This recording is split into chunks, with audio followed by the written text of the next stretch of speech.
comportera 2 sessions. La 3e session, elle est intitulée « La préservation et la valorisation de l'écosystème au service du développement durable ». Ce panel sera présidé par M. Halmi Sabara, expert GIZ, et les panélistes seront M. Ali Rabab, universitaire et expert GIZ, M. Boubakar Houmen, chef de cabinet du ministre de l'Environnement, M. Mohamed Tchina, représentant de l'APEL, M. Monjibourg, universitaire et géographe, et M. Massoud Yamoud, géographe. Donc j'appelle tous ces messieurs de joindre le salon.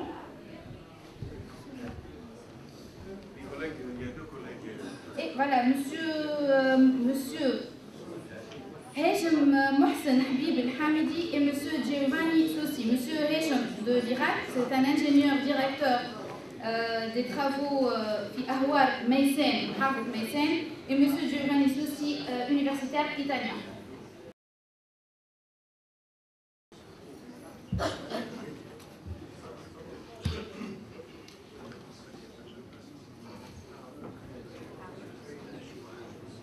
La parole est à monsieur Halmi Sabara. Merci Sfakhir. Bonjour.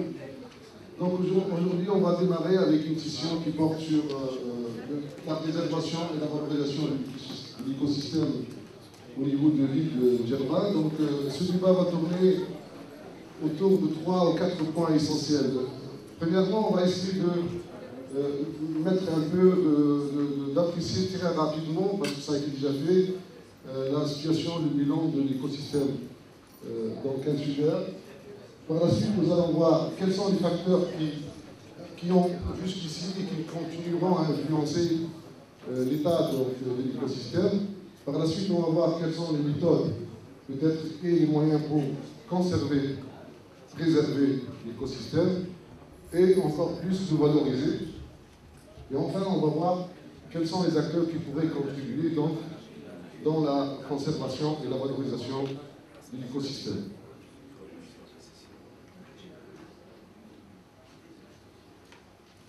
Donc tout d'abord, je vais donner directement la parole à monsieur le directeur du cabinet du ministère de l'Environnement, M. Boubakar Hamoud.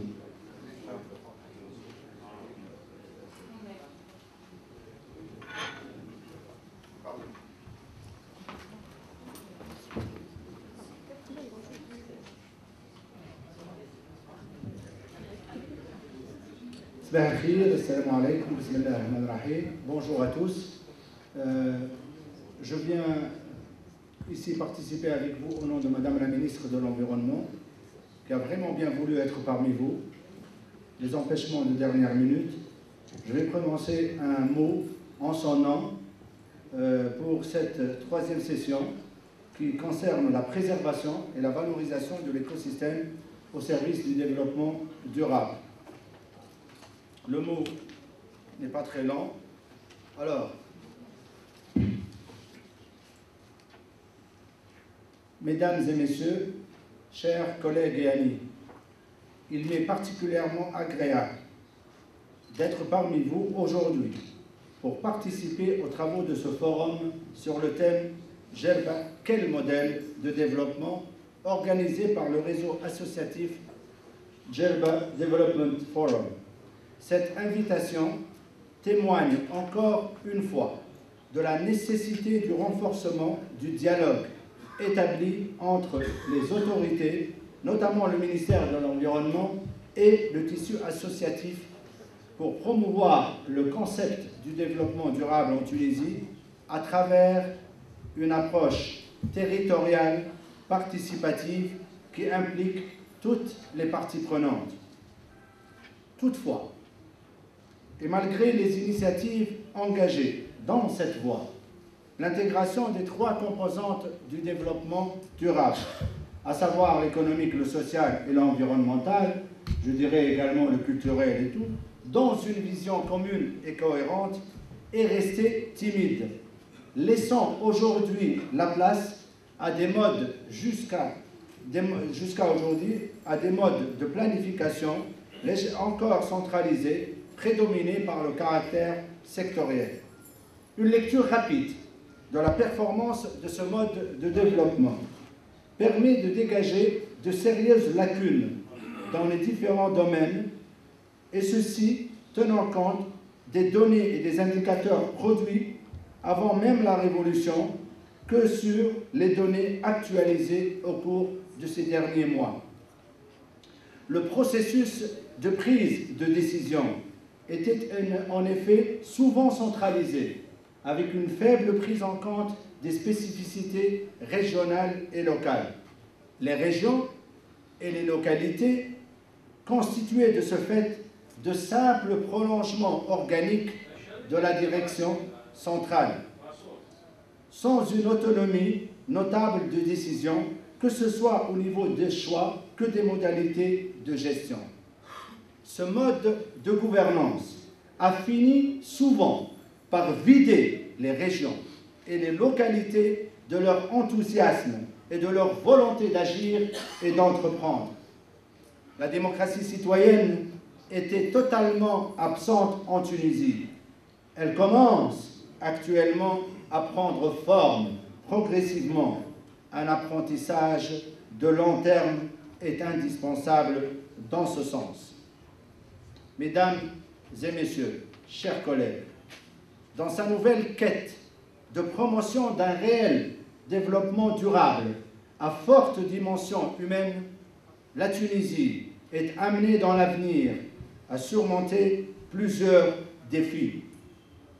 L'initiative prise et entreprise par Djerba Development Forum s'inscrit parfaitement dans cette nouvelle voie et vise, je suis sûr, la mise en place d'une plateforme de discussion, d'échange, d'expériences et de compétences en matière de développement territorial durable.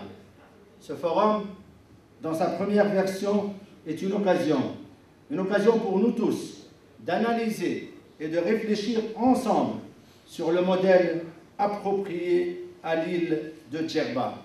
L'île de Djerba, comme tout espace insulaire, fortement convoité par les activités humaines et menacé par l'élévation du niveau de la mer liée au changement climatique, subit diverses formes d'agression et de dégradation qui affectent pratiquement tous les milieux naturels qui composent son territoire. Je vais essayer de décrire ces différentes formes d'agression en passant du littoral vers l'intérieur. J'ai fait dans ma tête une sorte de coupe, on va la traverser. Le littoral, long de presque 150 km, est soumis à différentes formes de pression. La côte nord et nord-est notamment est affectée par la destruction des dunes bordières, l'exploitation du sable pour la construction et la dégradation de l'herbier de Posidonie, par le chalutage et par la pollution chimique. Tous ces facteurs ont accéléré et accélèrent encore le processus d'érosion et de dégraissement des plages, entraînant la destruction des installations les plus proches de la ligne de rivage actuelle. La nature, vous savez, reprend toujours ses droits et quand on ne respecte pas l'équilibre de la nature, il y a toujours une forme de réaction qui se traduit par des destructions d'édifices, etc., construits sur le domaine public, maritime ou autre. Les lagunes et les sépraves, qui composent l'espace circumlittoral, subissent également de fortes pressions liées à l'installation d'une deuxième ligne hôtelière et para-hôtelière, en relation avec le développement du tourisme balnéaire sur la côte. Le bourrelet calcaire qui ceinture l'île et protège les Menzes. Bon, j'ai appris que l'organisation spatiale, petit à petit en lisant des documents, le Menzel, structuré en homme, qui en elle-même liée par des artères, etc., pour se arriver au niveau du centre de la Homme. Alors, le bourrelet calcaire qui ceinture l'île et protège les Menzes est touché de son côté par une exploitation totalement désorganisée, voire parfois anarchique, ce qui aggrave les phénomènes d'ensablement, voire parfois de salinité sur une grande partie de l'île. La destruction des tabias à la faveur de l'élargissement ou de la modernisation des sentiers et la construction des routes accélère à son tour encore plus l'érosion des sols et les risques, pas très souvent présents, d'inondation. Toutes ces formes de dégradation du milieu naturel ont certainement un impact sur la diversité biologique, portent gravement atteinte d'abord au patrimoine paysager de l'île et ne sont pas également sans conséquence sur les richesses biologiques de Jelba. La disparition des espèces végétales et animales dues aux activités de l'homme se poursuit à un rythme alarmant. Et la menace qui en découle en matière de biodiversité est amplifiée. Amplifiée par quoi? Par l'abondance des terres, des raves, des palmiers et des plantations arboricoles, etc. Et de là, l'abondance de variétés locales traditionnelles, de nombreuses espèces végétales, comme l'orge, communément appelée belti, le mil, connu sous l'appellation de drap, etc., certaines variétés de palmiers, matata, etc. En regardant les sols maintenant, la régression des surfaces irriguées, qui se situent pour l'essentiel dans la zone centrale de l'île,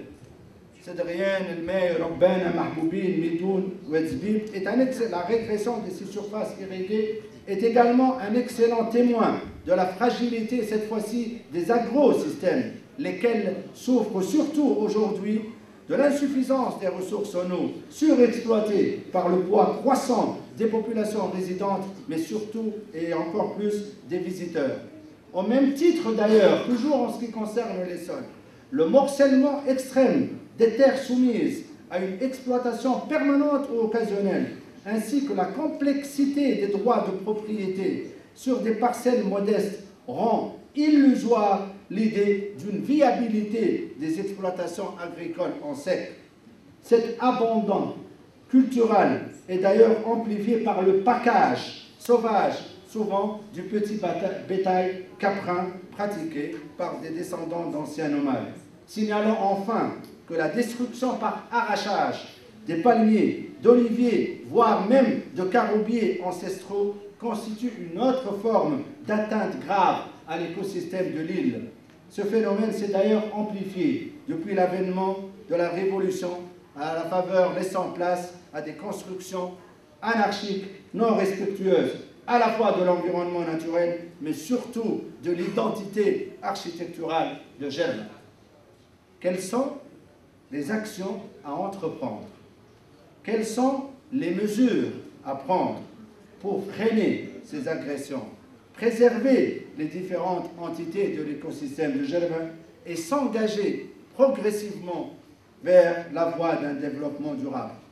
La réponse à cette question passe tout d'abord par une actualisation des données sur l'état de l'environnement de Jelba. Et à ce sujet, permettez-moi de vous dire que les outils technologiques, comme d'ailleurs les compétences tunisiennes en matière de géomatique, de géographie, de géomorphologie, de géologie, de systèmes d'information géographique, etc., ces compétences ne manquent pas. Les vérités de terrain sont également faciles à relever, à confronter avec les données des photos satellitaires, etc. Facile, pourquoi? Parce qu'il y a une commodité d'accès aux différentes composantes du territoire insulaire.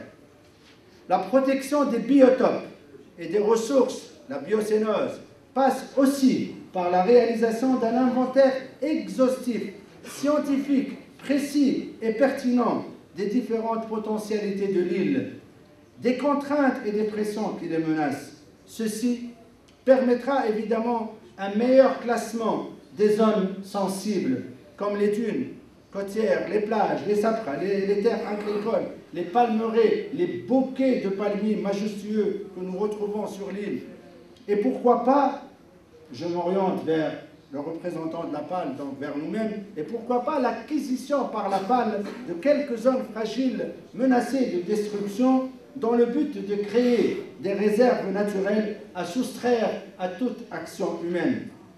Aussi, en ce qui concerne la biodiversité, la préservation exige la conservation in situ des écosystèmes et des habitats naturels, ainsi que la reconstitution des populations et des espèces menacées dans leur milieu naturel. La création d'arboretums et de réserves naturelles abritant les espèces végétales et animales vivant dans l'île présentent également des avantages sur le plan environnemental, et ce, en les intégrant dans les circuits à développer pour promouvoir un tourisme écologique et culturel. Notons aussi que des soins apportés à l'agriculture en sec, si on s'intéresse et on remet en place cette agriculture en sec, aboutirait à l'embellissement des villages. La sensibilisation, l'éducation environnementale des jeunes constituent également d'autres voies pour garantir les mesures de protection et de valorisation du patrimoine écologique de l'île. À ce sujet, le ministère de l'Environnement et ses organismes sous tutelle s'engageront encore plus dans un travail de partenariat durable avec les associations environnementales, acteurs incontournables dans le processus d'une gestion participative du patrimoine naturel, architectural et culturel de Djerba. En redonnant à l'agriculture son image de marque, grâce à des ressources en eau additionnelles, captage des eaux de pluie, transfert des eaux, osmose, eaux usées traitées, le paysage djerbien peut retrouver son charme et la biodiversité agricole pourra être reconstituée. Dans ce sens, des programmes de formation, un encadrement ciblé des petits agriculteurs et des mesures d'incitation permettant un retour progressif d'un savoir-faire séculaire et pourquoi pas l'émergence de solutions innovatrices en la matière. Mesdames et messieurs, pour faire face aux enjeux cités, et comme vous l'avez certainement appris hier lors de la première session, un agenda 21 de l'île de Djerba a été élaboré récemment et a recommandé entre autres la mise en place d'un observatoire du développement durable au sein de l'île, qui constitue un outil indispensable pour une gestion efficace avec des indicateurs de développement et de l'environnement et de l'état de l'environnement. Il sera, cet observatoire, la référence pour toute initiative de programmation ou de recherche et d'études sur Djerba. Son milieu, ses écosystèmes, son littoral, sa population, sa faune et sa flore, sur son patrimoine architectural et monumental, ainsi que sur ses traditions ancestrales. Mesdames et messieurs, j'espère que notre présence, que ma présence parmi vous, à la place de Madame la Ministre, dans cette manifestation, aide à fournir l'appui et les moyens nécessaires, aussi bien matériels qu'institutionnels, à la population, aux associations, aux autorités locales de Djerba, afin de préserver et de valoriser cette île dans une perspective de développement durable. Merci à vous tous pour votre attention et plein succès à vos travaux pour cette excellente initiative du Forum. Merci à tous.